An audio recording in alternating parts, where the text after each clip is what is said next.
Oui, Monsieur le Président, mes chers collègues, quitte à répéter ce qui a déjà été dit, je ne vais pas faire comme ma collègue Dominique Herriart et je vais saluer l'ampleur et la qualité du travail qui a été fourni, l'implication du vice-président, parce que nous avons ici un document qui fera référence effectivement pour les 10 ans à 20 ans qui viennent et qui englobe l'ensemble des problématiques de transport. Alors évidemment, en tant que maire de Samet-Aranjal, je vais commencer par me féliciter très vivement du prolongement de la ligne D depuis Ézine-Cantinol vers Samet-Aranjal, exprimer la grande satisfaction de la municipalité, des populations qui nous ont soutenus dans ce projet, qui nous soutiennent toujours. Et je crois que ça met un terme à une très grande inéquité territoriale qui frappait Samet-Aranjal. Et quand je dis inéquité territoriale, si je devais l'exprimer avec les mots de la rue, les mots des citoyens, je parlerais d'un grand scandale qui concernait Samet-Aranjal en termes de desserte en transport en commun. Cette inéquité territoriale se traduisait par des éléments simples qu'il faut quand même avoir en tête, 1 heure, voire 1 heure et quart dans certains cas extrêmes de trajet en bus aux heures de pointe pour relier le centre de Bordeaux, 55 feux, à ce que m'a dit une de mes collaboratrices, pour venir de Samet-Aranjal en voiture à Bordeaux. Ce sont des contraintes qui sont relativement inacceptables dans la situation où nous sommes pour la 6e ville de l'agglomération, 30 000 habitants, avec une population jeune, une population captive qui a besoin de se déplacer en transport en commun. Je voudrais aussi exprimer que ce projet, ça n'est pas, je l'ai souvent dit ici, le caprice d'une équipe municipale, c'est le projet qui correspond à un besoin de transport du terrain. Ce besoin de transport dépasserait largement la ville de Samet-Aranjal, comme a pu en témoigner la conférence de presse commune que nous avons tenue le 15 décembre dernier avec 7 maires du Sud-Médoc, qui s'associe à notre demande de réaliser urgemment cet équipement parce que c'est aussi un besoin de desserte qui transcende les frontières de la collectivité, de notre collectivité, et qui concerne l'interland médocain avec près de 30 000 habitants qui s'ajoutent aux habitants de Samet-Aranjal à proprement parler. Enfin, je voudrais aussi, au-delà de la question de Samet-Aranjal, me féliciter de ce que dans ce rapport, le SDODM remanié, si je puis dire, nous avancions sur la notion du tramway périurbain et qu'en quelque sorte, au travers de, en particulier, 3 lignes, la ligne de, pour faire vite, Gradignan, la ligne de Saint-Médard, la liaison avec l'aéroport, nous franchissions, nous cassions ce signe indien qui faisait qu'on avait une espèce de tabou à considérer que le tramway était possible au-delà des limites de la rocade.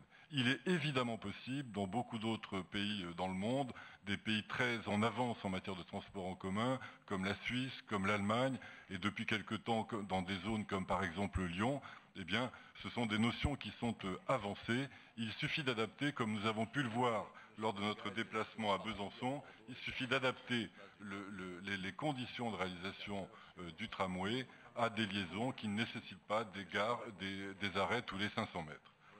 Enfin, je voudrais bien sûr dire que je ne suis ni sourd ni aveugle et j'ai entendu que la prolongation de la ligne D ne faisait pas exception à tout ce qui se passe pour les grands projets de transport. Ça a déjà été le cas pour la ligne D. On se souvient des Hourvari qui ont suivi l'annonce du passage dans Bordeaux, les Hourvari qui ont suivi le passage dans la ville du Bouscat. Il en faut, c'est comme ça, et je trouve normal qu'il y en ait encore ici, mais je souhaiterais quand même que ces critiques s'appuient sur des éléments plus objectifs que ceux que j'ai entendus jusqu'alors. Je me permettrai d'ailleurs de faire un petit clin d'œil, mais très amical à Gérard Chaussé. J'ai bien entendu, et ça ne surprendra personne, qu'il est un défenseur très vigilant du BHNS, tellement vigilant d'ailleurs, mais je le dis avec le sourire, qu'il le souhaite partout, sauf dans la ville dont il est lui-même adjoint. Et bien entendu, c'est un élément qu'il faut avoir en tête parfois. Je n'ai pas manqué de le relever. Mais pour aller plus sérieusement sur les critiques de fond qui ont voulu nous être apportées sur ce dossier-là, je crois qu'elles manquent de solidité et de robustesse. En particulier, on nous brosse un tableau parfaitement apocalyptique de la situation de l'environnement si on faisait cette prolongation. Et je voudrais rappeler qu'on fait beaucoup de confusion là-dedans. D'abord, on fait une confusion sur les contraintes du chantier et sur l'impact sur l'environnement. L'impact sur l'environnement est pratiquement nul.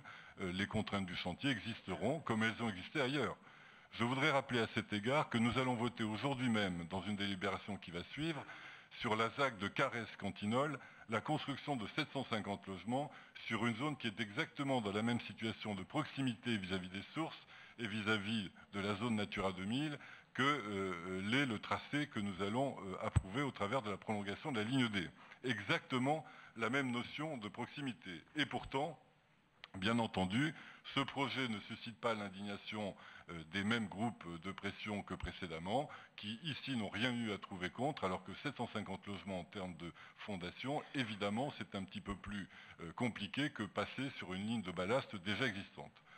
Je voudrais également dire que ce tracé souffre d'une difficulté, c'est que pour aller à Saint-Médard, nous devons passer par le territoire du Haillan. C'est comme ça, c'est la géographie, et je n'y peux rien.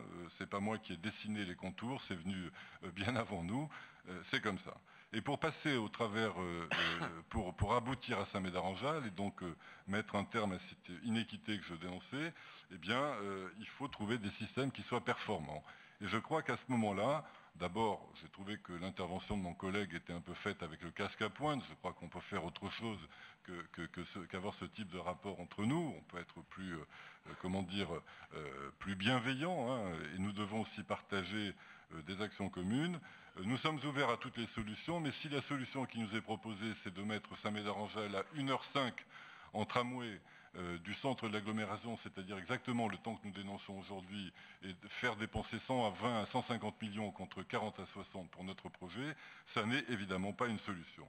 Donc moi j'appelle tout simplement à ce qu'on sache dépasser les égoïsmes municipaux, qu'on arrive à travailler ensemble avec des éléments qui sont un peu des éléments objectifs, et nous saurons, comme nous l'avons fait, je le disais tout à l'heure, à Carès-Cantinol, eh bien, prendre en considération les contraintes du chantier qui ne sont pas des impacts sur l'environnement.